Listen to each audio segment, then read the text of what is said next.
We have a very timely topic today that we'll be discussing it on police reform and community policing. Just a few housekeeping notes for those who may be unfamiliar with our agency. Community Action Agency's mission for well over past 50 years is simply put to end poverty. And we do that through myriad programs. If you'd like to know more about our programs, you may reach out to us at our website, which is www.caastlc.org, or you may call at 314-863-0015. For those who are participating in our Zoom chat today, you can submit your questions online here, and we will try to get to them as soon as possible, or as many as we can get to here. We're going to try to just talk briefly here before we get to those. I would ask you to please be brief, and be respectful of our guest. So with that, I'm going to dispense with all of the niceties and all of these other things, and bring someone who I've known for a number of years and is highly respected in the policing community. He's Redditt Hudson. He is the co-founder of the National Coalition of Law Enforcement Officers for Justice Reform and Accountability. He's also a former St. Louis police officer, and very well known and respected in the St. Louis community. But as of late, Redditt has gone national on us. He's become a CNN commentator. I've seen him on during the pandemic with Jake Tapper, speaking on the issues of police reform. So we're very honored and privileged to have Redditt Hudson here today. How you doing, Redditt?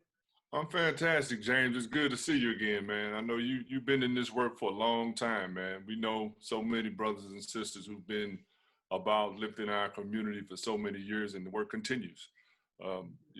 Especially right now with what we see going on around the country with everything that's at stake. This is a critical area for us to be effective in.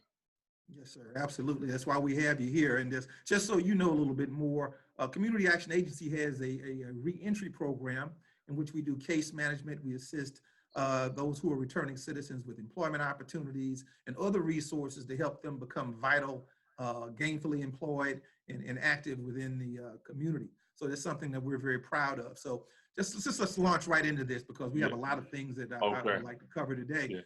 Yeah. This issue of police reform and community policing is not new.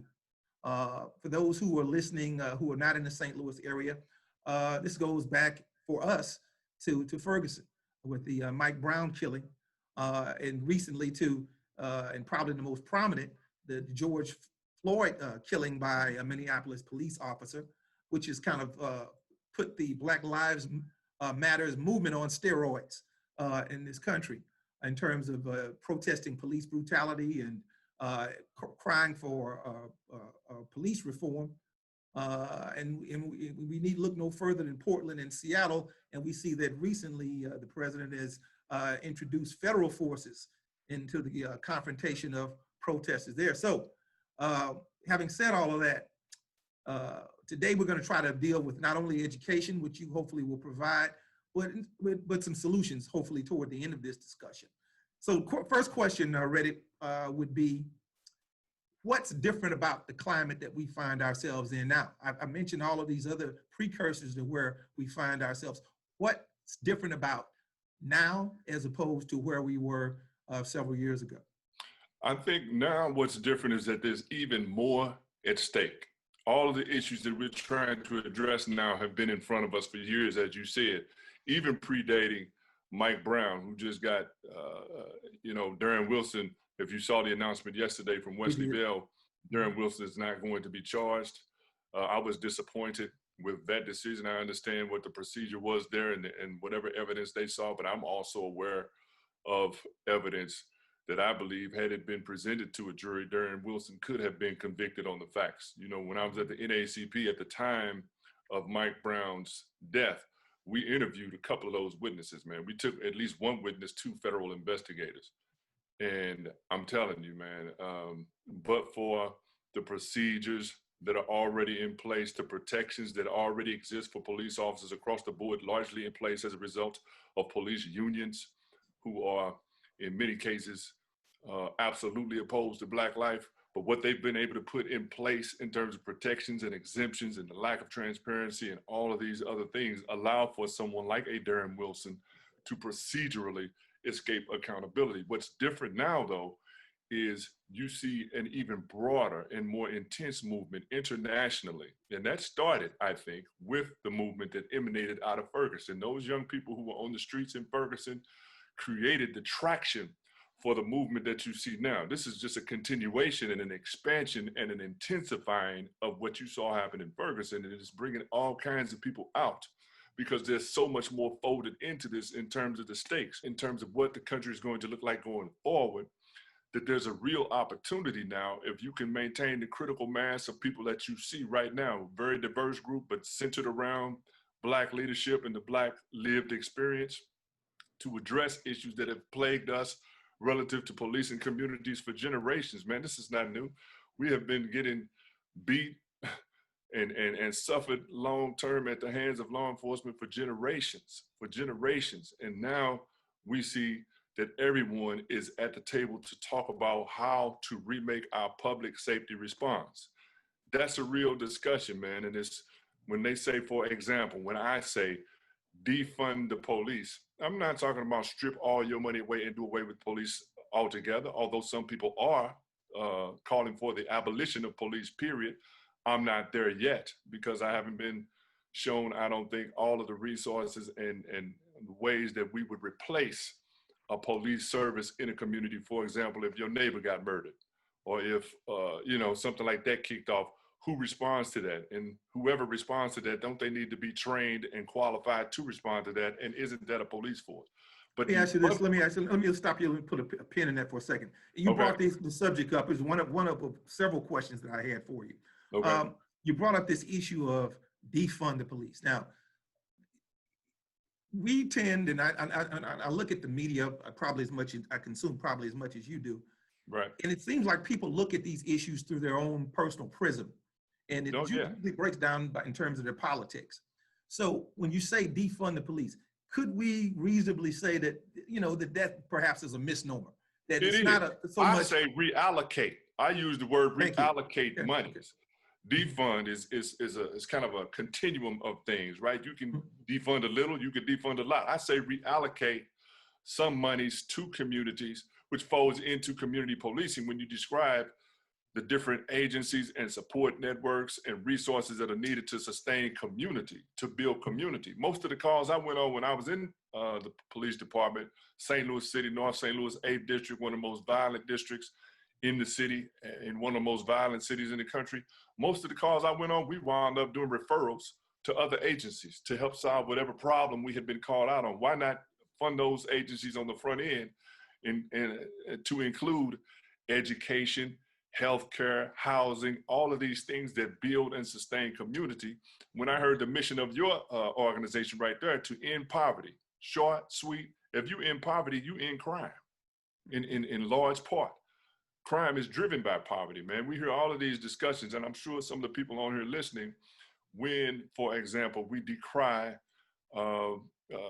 Derek Chauvin having his knee on Brother George Floyd's neck for 9 minutes as he slowly murdered him in front of the world.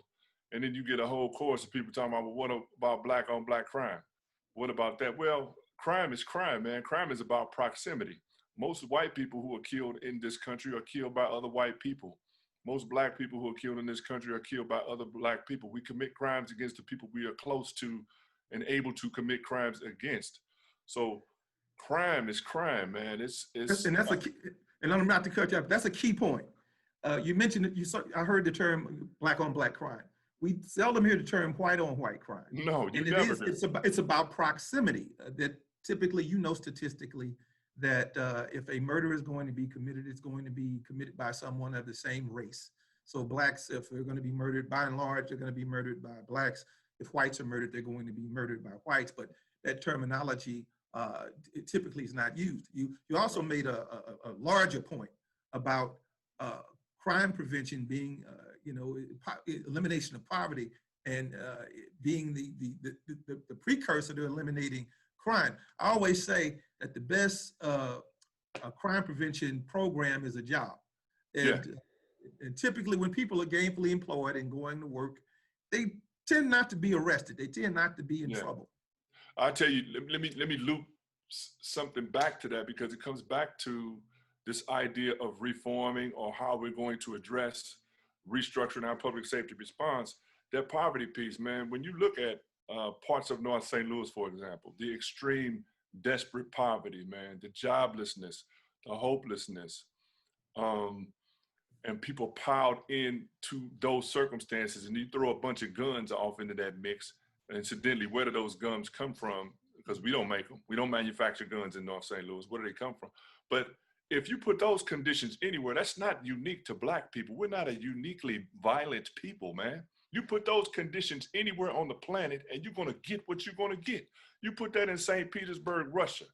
You put it in, Manila. Put it wherever you want. Put those conditions, just throw some guns in the mix, and you will have what you see, what we've always seen. And it's why, and I'm gonna get to my reform piece, but when you hear people attack Circuit Attorney Gardner and try to loop her into the conversation about the violence in St. Louis as if her approach to criminal justice and eradicating the institutional racism that is at its foundation somehow has contributed to an uptick in homicides. Man, James, like we said on the phone before we got on here, you came up on the east side, I came up in St. Louis.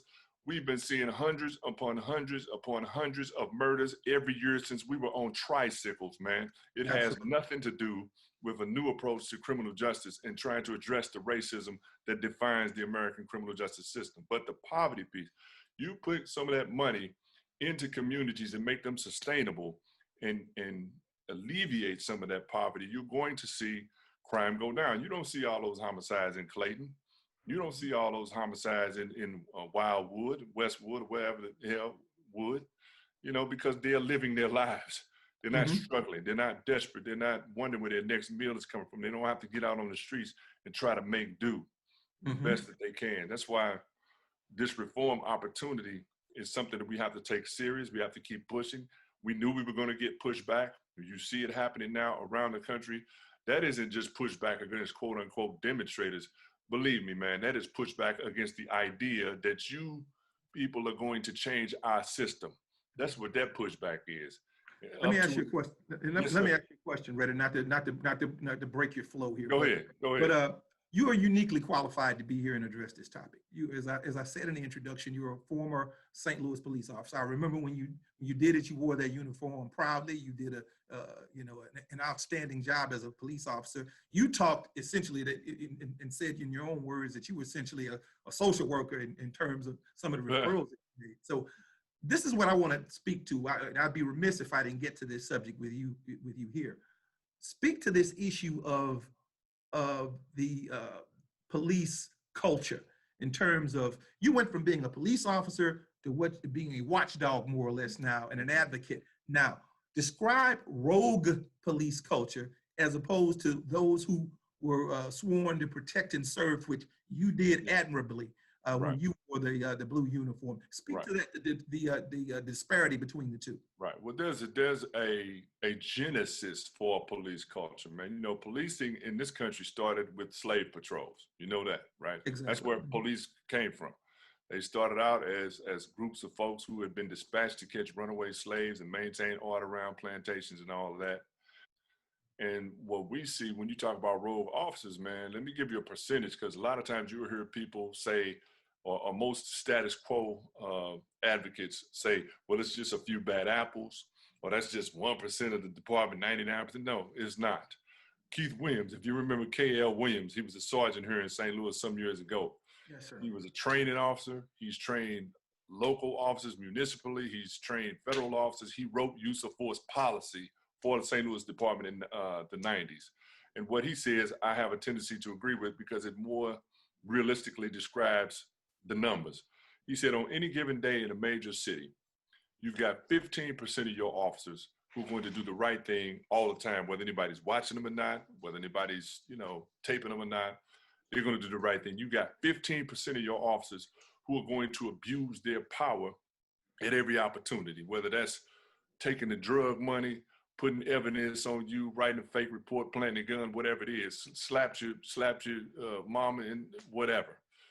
That leaves 70% of your department that could go either way, depending on which of those two groups exert the most influence on the culture, have the most influence on policy and everything else. The problem is, in almost every instance, it's that 15% that's going to abuse power. And it's usually, mostly your white officers, but you have black officers who will abuse power too for whatever reason. But they always exert an outsized influence on the culture of the department. That's why you see an old man up there in Buffalo, New York, get knocked on his head, bust his head wide open, and 55 officers march past him, and one tries to get him, the other one snatched him away. Man, we don't know. And then when they hold the officers accountable who bust the old man's head wide open, 50 some odd officers in that unit quit in protest, not because the old man got his head busted, because their co-workers got held responsible for it. That's police culture in a nutshell. So you do have good officers on every department, many of whom we know here locally. You got officers like Sergeant Heather Taylor, the officers that I work with in the National Coalition of Law Enforcement Officers for Justice, Reform, and Accountability around the country, mostly Black. And those officers are often marginalized and put out on an island, and it just depends on your individual fortitude and character, how you sustain yourself through that. What we have to do is build a critical mass of support, both inside these departments and corrections facilities and wherever else you are, and outside with the community, so that when people make that stand, they don't have to stand by themselves and be subject to attack. And if you're standing on the right side of the issue, man, you shouldn't be made to be backing down anyway. One thing I do want to put out there for our people who are on the call, man, pay attention to this, because in all of these years, when we talk about, just to give you an example, when I talk about the racism that exists in law enforcement and how it plays out on the street, I was a police officer in the 90s. Black people have been part of the St. Louis Police Department since, I think, the late 50s, early 60s. That's well over half a century now, man, right? That means Black officers have been on duty somewhere in St. Louis for over half a century, 24 hours a day, 3 different shifts, overlay shifts, nonstop, 7 days a week, 31 days a month, 365 days a year. And in over half a century of that continuous time and service, ask any one of these people on this Zoom call to name for me the Black officer that they know that has shot at an unarmed white person in the history of the St. Louis City Police Department.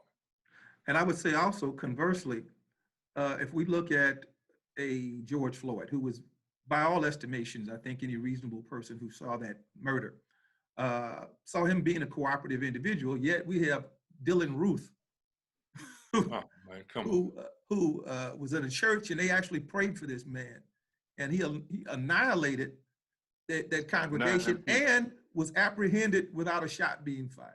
Hey, so, they stopped and bought him a hamburger. Those types of dichotomies in terms of how.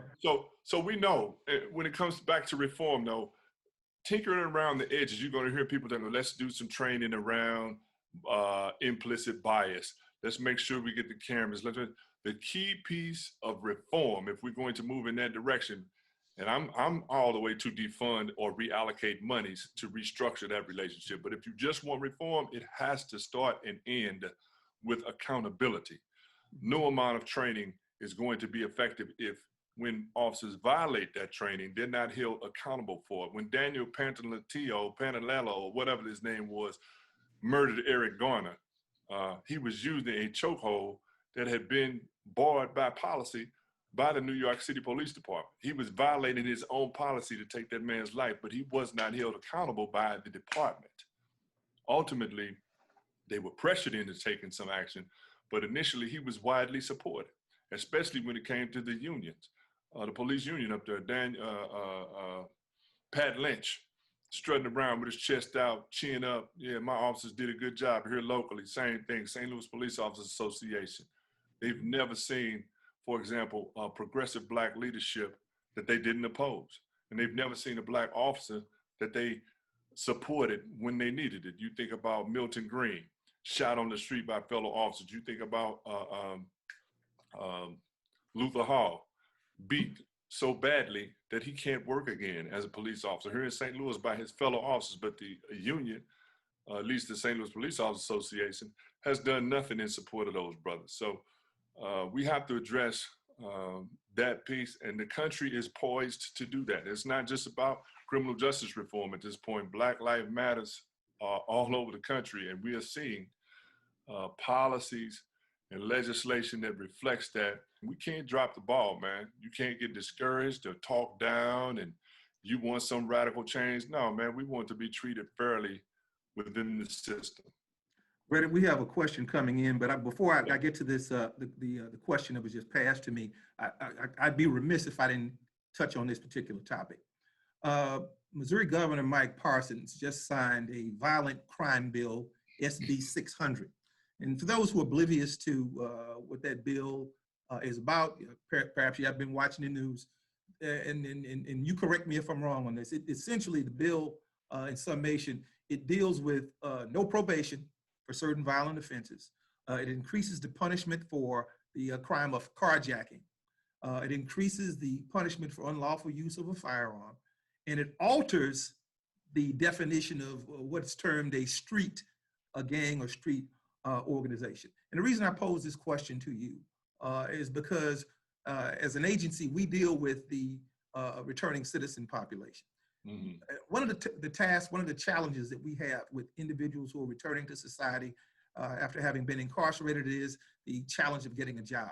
Yeah. The perception of them as being less hardworking than what they are, more mm-hmm. criminal than what they are, more violent than what they actually are, and ameliorating that and trying to bridge that gap between them and the employer and allow them the opportunity to work and be self-sufficient. So my question to you is, what are your thoughts on this violent crime bill? Does it do as the governor alleges, that it will reduce crime, or is it an impediment for those who are returning to our society? We've seen, well, I haven't seen specifically everything that's in this particular bill, but we've seen legislation like this before, and it never works, man. It never works. All it leads is to an increased incarceration and ability for them to cast a wider net in poor communities and Black communities in particular. Crime doesn't necessarily go down.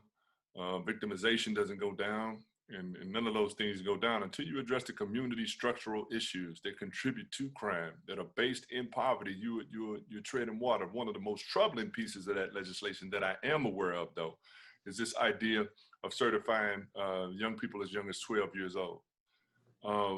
You know, our brains are not even fully formed until we're 20-something years old, and to hold a young person responsible for a decision for whatever they've done at that stage in their life for the rest of their lives, potentially, is troubling. We are one of the last countries, maybe the only country on earth, I think it's one or two others, that even used to have a death penalty for juveniles or execute juveniles. So that piece troubles me. But you described something that is a residual effect of mass incarceration, which is why Circuit Attorney Kim Gardner, who, you know, I'm in her office in the diversion program, working with people to prevent them from going into the system and give them the resources and help they need on the front end, not the back end, is so important to keep that work going forward, man, because this is all systemic stuff that you're describing. Mm-hmm. It's going to take a long time for us to be able to reposition people who come out, and I admire you all for doing the work that you do. Is very necessary to get people those opportunities that now have been distanced from them, and they got hurdles placed in front of them for whatever they've done based on their contact with a system that treats them in many cases very differently than other people in it. Look at, for example, the people at the top. You got Mike Flynn, committed crimes, you know, against America and the Constitution. Roger Stone, a treasonous liar to the federal government and federal investigators. Meanwhile, they skip right out, you know, unscathed because they got friends in high places to say, well, your crimes don't count. It's the crimes that these people commit that we're going to be really cracking down on, these low-level crimes committed by poor people around the country, or the crimes we're concerned with, not your massive crimes. You look at Wall Street, man, and some of the crimes have been committed there, the monies that have been expropriated away from their rightful owners and the people who walk away from that. So you got a system that is defined by its imbalance. And unfortunately, one of the residual parts of that are the hurdles that our people face coming back to the community. But that's why it's so important that we extend ourselves to them and do everything we can to reintegrate them into our community so that they can become support sources for their families, themselves individually, and our communities collectively. Let me ask you this, Redditt, and you and I are both guilty of making frequent visits to the juvenile detention center and presenting and working with the young people down on Vanderventer. And I'm going to this because before I go to the question that the viewer has sent us, you mentioned the double standard, the Mike Flynn's, the other individuals, the Roger Stones, who get a free pass by the president. What message does that send to those young people? And you know their attitudes as well as I do when we talk to them about what they should do, how they should comport themselves and so forth. What signal does that send to them and messaging does that send to them when they're there for perhaps lesser offenses and locked down and they'll see a Roger Stone and a Michael Flynn walk out victorious because they happen to know the right person? First and foremost, above all else, it causes them to lose faith in the system. And why wouldn't you? If you're an intelligent person and you see that I lose faith in the system too, which I have. And you can even bring it here locally, man. We see the response that certain folk have, the McCloskeys, for example, who want to pull out pistols and AR-15s on peaceful protesters as they walk down the street. And the expectation is that somehow the law against unlawful use of a weapon shall not be applied to us. What do you mean? Charging us with a crime. How dare you charge us? How dare you, black woman, circuit attorney, charge us with a crime? Who do you think you are? Eric Greitens, abusing people in basements, and then finally gets charged. Oh, somebody needs to be punished because I got charged. Somebody needs to be taught a lesson. It's always this double standard and the expectation that not only is that double standard in existence, but it's going to be upheld and kept in place by powerful people with money and resources and a local media that aids them throughout the process. But I know our young people are very intelligent, man, and they see a system that is failing in its expressed ideal of equal treatment under the law. And a lot of times they'll articulate that to you, man. They know that there's a difference. And I'm not saying that anyone in our community, and you know this to be true, and I know it to be, I'm not saying anyone in our community doesn't understand accountability and the fact that you need to be held responsible when you transgress, when you commit a crime. We've always been that community, man. If you did it, you did it. Now you have to pay the price. But for example, when we use the classic example of the war on drugs, so-called war on drugs, when we know that white people sell drugs twice as often as we do, use drugs twice as often as we do on a far greater percentage of the population, but we were getting sent to prison at 10 times, 20 times, 30 times the rate on drug-related offenses and represented a wildly disproportionate amount of those incarcerated on drug-related offenses. We knew what that was about. 5 grams of crack cocaine get you a mandatory sentence. We're not talking to your teacher. We're not talking to your mama. We're not talking to your coach. We don't care who you are, you go. But you needed 500 grams of powder cocaine to get the same sentence. 499 grams, you get some counseling for your problem. We get you to a drug counselor and get you back in school over here, get you on the right track again, Johnny. So yeah, man, our system has been broken, or as I say, it has functioned the way it was designed to function, but we can't accept that anymore, and nobody is. And that's why you see this work all over the country, and you all are included in that, man. Anybody that has any contact with this system and any part of it is included in the work of turning it around and remaking it and redefining it as a system in which everyone does have a fair shot. Yes, sir. So we have a question from one of those who are joining us on Zoom, and we thank you for this question. And the question here, and I'm going to try to summarize it, is what are some strategies to make impoverished areas in St. Louis sustainable? Is it home ownership possibly, or invest in minority businesses, or career employment in the neighborhoods? Just kind of expound on that. I think, and I'm no expert on rebuilding communities, you know, I'm really narrowly focused on criminal justice, but in conversations and dialogues that I've had with folks, it definitely has to do with home ownership and access to home ownership, because that's one of the foundational pieces of wealth in any community, or an ability to establish some wealth in your community, is home ownership versus renting and you know, kind of transient living that we see as so common in our communities. Certainly your school system, man, the way that we educate our people and prepare them for the kinds of opportunities that are out there now is going to be critical going forward. That's why it's so important that we have really good schools for our kids to attend, man, so they can learn the kinds of skills and trades and things that they need to take advantage of emerging industries, IT especially. You know, you look at the coding and all of this software engineers and kids who are out there doing this kind of thing. We need to be able to position ourselves to take advantage of that. And two, here's a conversation that would jump us all the way off in a whole nother Zoom right here. Mm-hmm. But if you've heard the word reparations, get familiar with it. And don't think that that is some radical request for some handout. No, man, this country was built.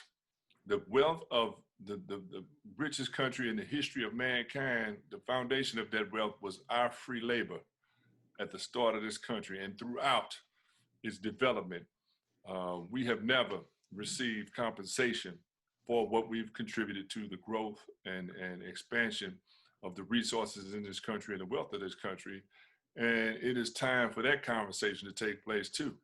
Because there's a reason we're not just poor because we can't do, man. There's systems in place that have kept us where we are, systemically excluded from opportunities, whether those are educational or employment or housing. There were policies.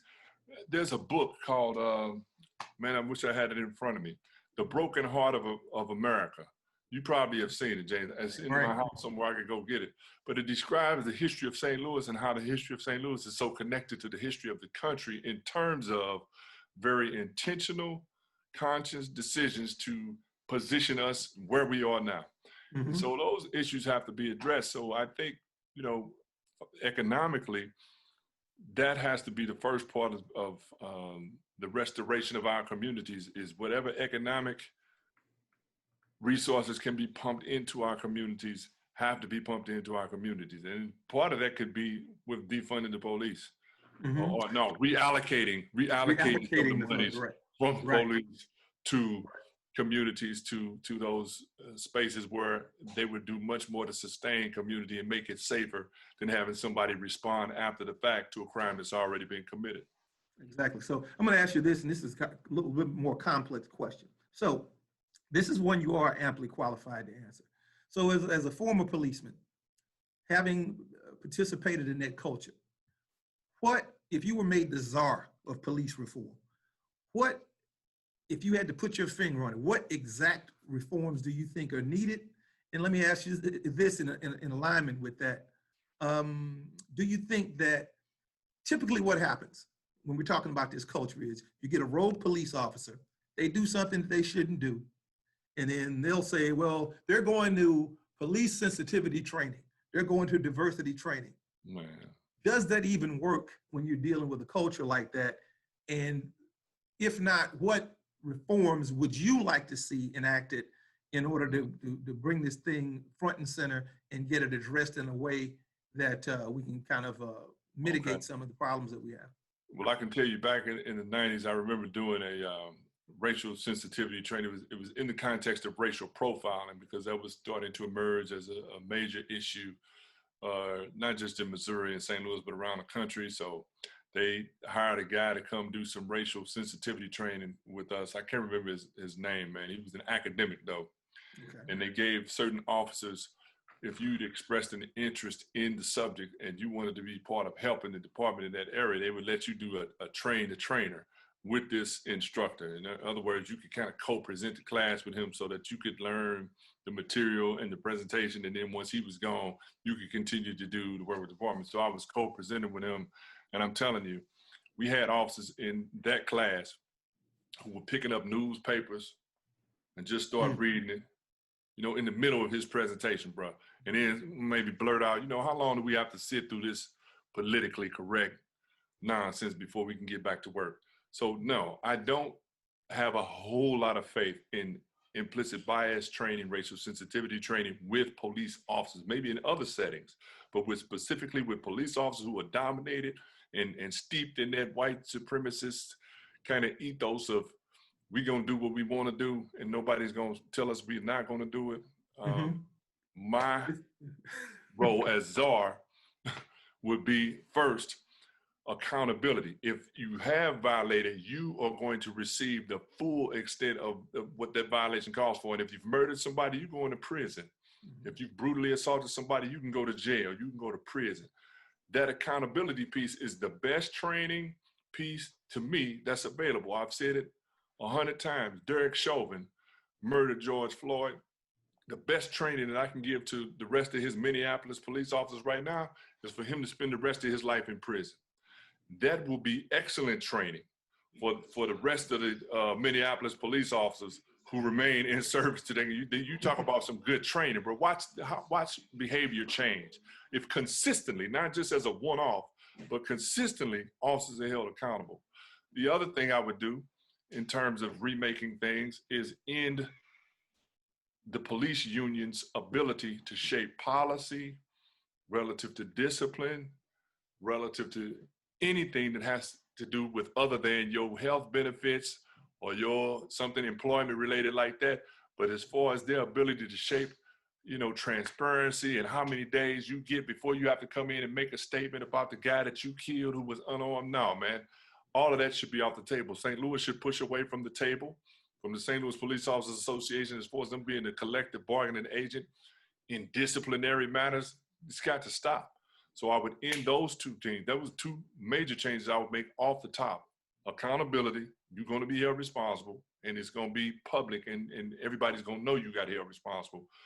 Police union, no more you telling us how to discipline officers, because that's, they build in so many exemptions and loopholes, man. That's how a lot of these officers get away. And I'm going to suspect that Wesley Bell out here in the county, as disappointed as I am in that decision, I would suspect part of the reason he didn't feel like he had what he needed was because so much of it was already protected on the initial response that Ferguson had to the incident, which was largely based on the rules and regulations that get set up by people who are just putting themselves outside of accountability. And I would hope, let me add, I would hope people act responsibly in Ferguson behind this, because I listened to him and you could see the pain on his face. I didn't see his press conference. I saw his press conference, and you can see the pain. And he said as much that, essentially it was not what he hoped for, but from a legal standpoint, and we're talking about a prosecutor, he deals with the letter of the law. Right. So he said, in terms of what he had to work with, right, he did not see that he had a case that he could present. And basically, he's not going to waste his time trying to prove something that's unprovable based upon the current legal structure that he has to work with. So and I heard that too. But what I'll say is, if what else I heard is correct, then part of my disappointment lies in the fact that he didn't necessarily do an extensive additional investigation, but relied heavily on what was already there.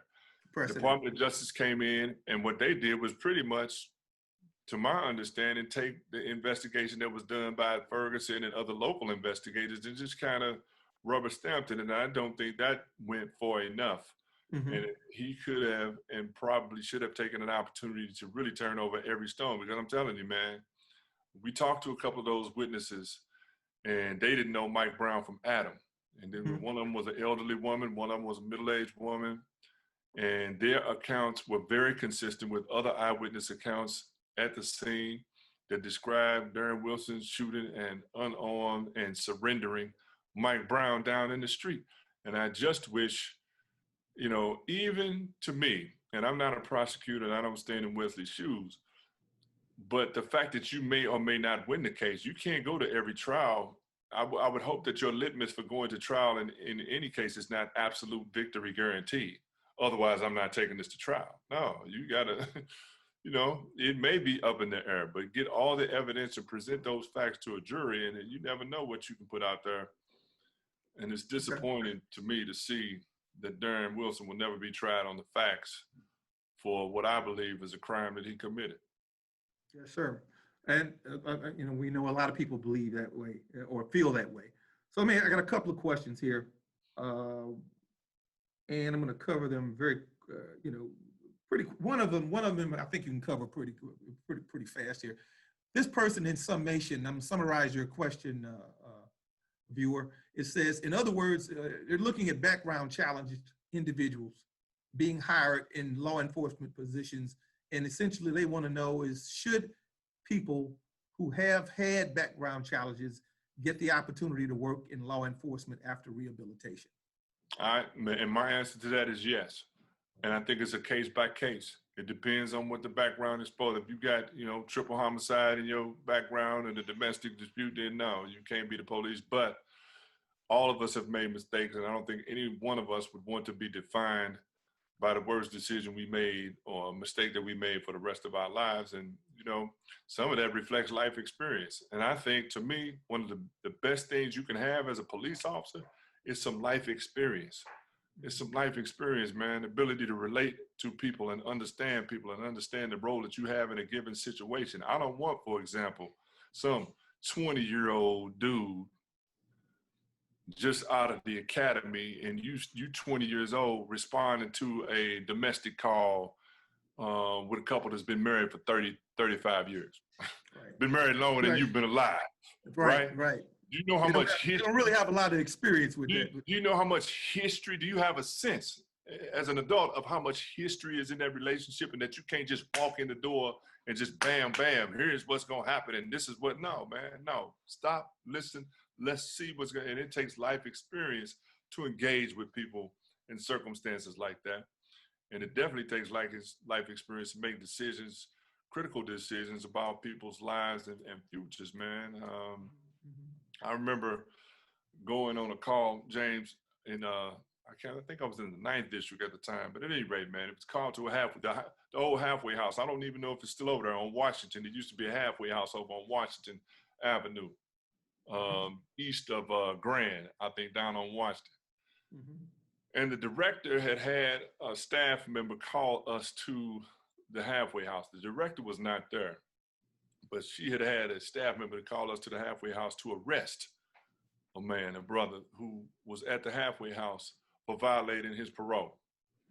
And when we got there, they explained the situation to us, and we wanted to know what had prompted the call, what was the violation.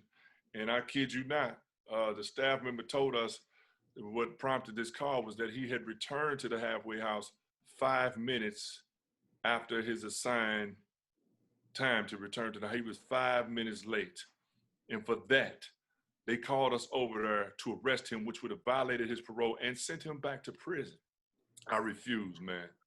I refused. Just no, man, I'm not getting ready to do it.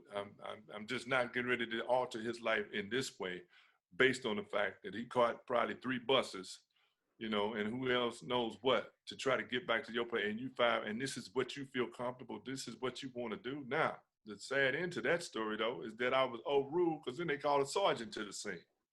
Sergeant shows up, arrests the dude. And I don't know if ultimately he got an attorney or somebody who I would hope was able to say, look, this is probably worthy of him getting another shot, but still. Life experience goes a long way when you give people authority and power, because that's too much authority and power to have in somebody's hands who doesn't have a sense of compassion for people, man. Exactly. And I'm not saying weakness. I'm just saying understand people's situations, man. And it takes experience. It does, man. If you haven't lived anything, what the hell are you gonna do when you show up? Yeah, exactly. I got another question for you from one of our viewers, and I'm going to summarize this one as well, because it's pretty, I think I have the spirit of the question. It says, do you believe the Governor Parsons' policy on strengthening punishments for certain violent crimes, which I delineated earlier, is a contradictory in terms of his possibly saying that he would pardon the McCloskeys? And do you see this policy as disproportionately affecting minority communities, similar to what happened with the war on drugs policy? Yes and yes. Yes and yes. I see it as wildly contradictory. If you're going to take a tough law and order stance, take a tough law and order stance. The law is the law. The McCloskeys apparently violated the law, so be consistent. And of course, any legislation that's going to target quote unquote violent crimes where they proliferate, which is mostly in impoverished community, because poverty drives crime, it's going to affect those poorest communities all over your state. They know that when they draw these laws up. Look, let me tell your listeners, you know, I worked at the ACLU for many years, worked at the NAACP for many years. Much of that work had me up in Jeff City on some legislative things, either whether that was testifying or talking with legislators about legislation that they wanted to introduce, whatever it is. Man, Jefferson City is a place where they convene a bunch of people, and I think the agenda is always, what can we do to these Black people in St. Louis and Kansas City this year? What harm, what law can we pass to bring the pain to them this year? And they have a consensus. It's a Republican-dominated legislature. You see, you know, what they're doing now. I'll go so far as to say this, man. When you see the response to the COVID-19 situation, which has definitely hit our communities much harder everywhere around the country, and the initial response was, hey, let's just let it, we're not gonna do anything about it. Or, you know, no, you don't have to wear a mask, or no, we're not shutting it down. And the push now to send public schools back.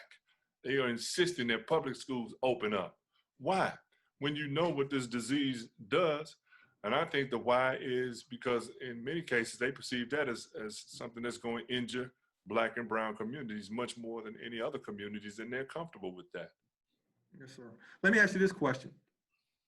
This business about perhaps having a national database for police activity, so that, you know, we know what the play is. In many of these instances where you have rogue police officers, they will get some measure of a slap on the wrist, and then they'll go down the road to another municipality and get on, or leave state and get on into another police department. So do you think that this national database police activity is a good step?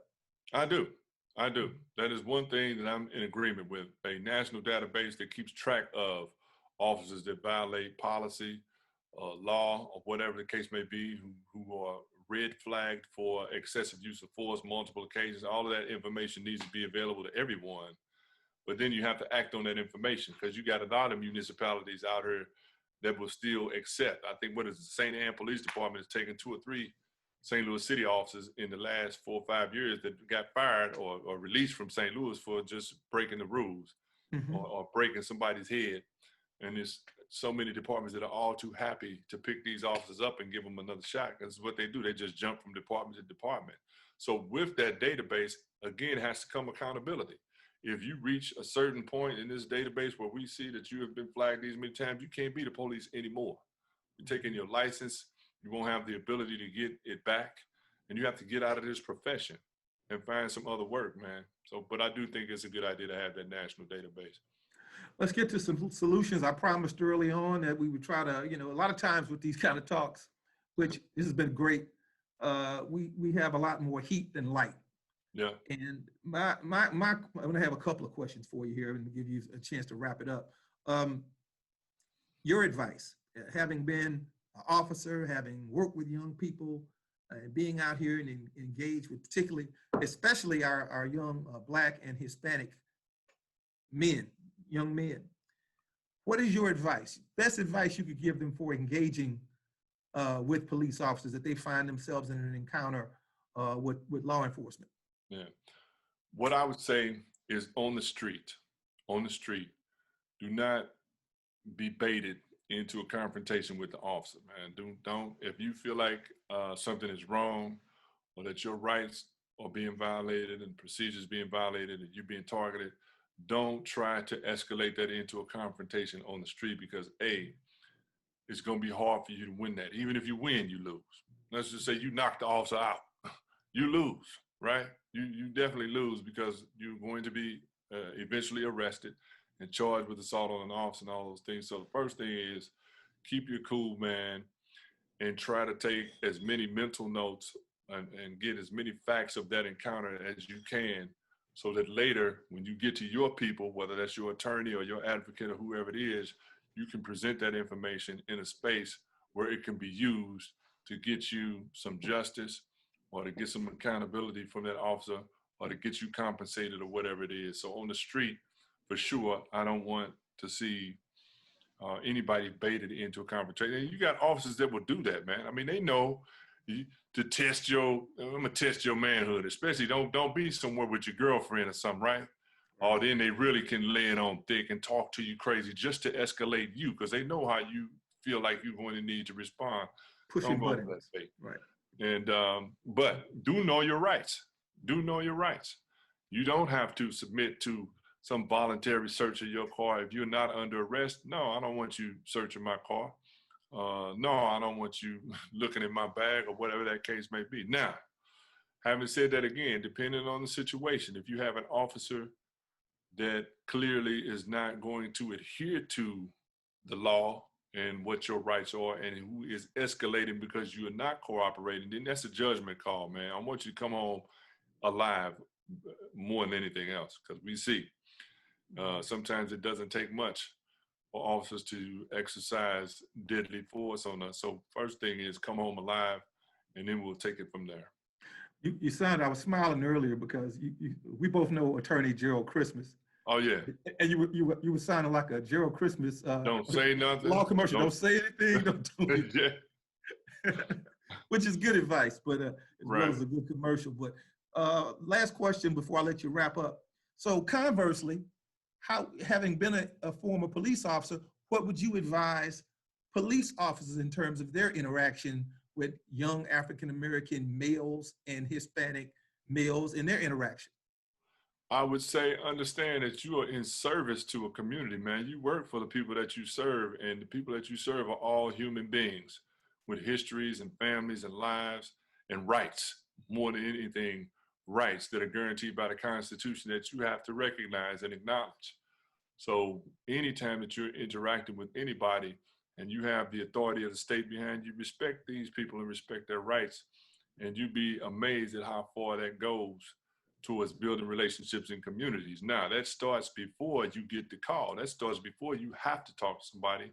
Get out of your car. Get to know the people in the community that you serve before it's a punitive encounter that we got to, go at each other. Get out and just talk to people so that we know you and you know us. And you'd be amazed at how far building relationships in your community goes when it comes time for you to have to do your job. Very good. Final thoughts, Redditt. Final thoughts on this issue? My final thought to everybody that's on the Zoom, man, is that we are in a critical moment in our collective history, man, and it's important that we all stay focused on that. There are people who are definitely out to set us back a long, long way back in terms of voting rights, civil rights, your rights when the police come into your house and all of those things. And we have an opportunity now to fight back against that and remake that whole response and remake the world in this country going forward, especially for our kids, man. I don't want my kids and grandkids to be fighting these same battles, man. I don't. I just, I think if we stay focused right now and clear-eyed about the work that we're doing, we can come out on the other side of this, and we won't have to have conversations like this 25 years from now. Well, thank you, Redditt. I appreciate you being so generous with your time this morning. I know you're busy. You probably got Jake Tapper waiting on you right now. No, man, not today. Okay. But I appreciate you tapping into this subject today and enlightening our audience and hopefully educating and providing some solutions. I know people have felt a little hopeless for the last several months being on Corona lockdown, but I think you've gone a measure toward helping people to come to terms with some of these things and reconciling it in their mind. So I thank you for joining us today, and hopefully we'll have you back in the future if your time permits. Okay, man. Well, thanks for the invite. I appreciate you, man. Good to see you. Thank you. All right, you've been watching a Zoom chat on police reform and community policing. Again, as I said at the top of the show, if you've missed out on a portion or all of this discussion, you can reach out to us at our website at caastlc.org, and it's going to be posted at some point in the next week. And you can review it, watch it, reach out to us, and particularly in terms of the wonderful programs that we do, not only for the reentry community, but myriad other programs that we have that are detailed and in depth on our website. That's www.caastlc.org, or you can call us again at 314-863-0015. I'm James Ingram, and it's been a pleasure being with you today. We'll see you next time.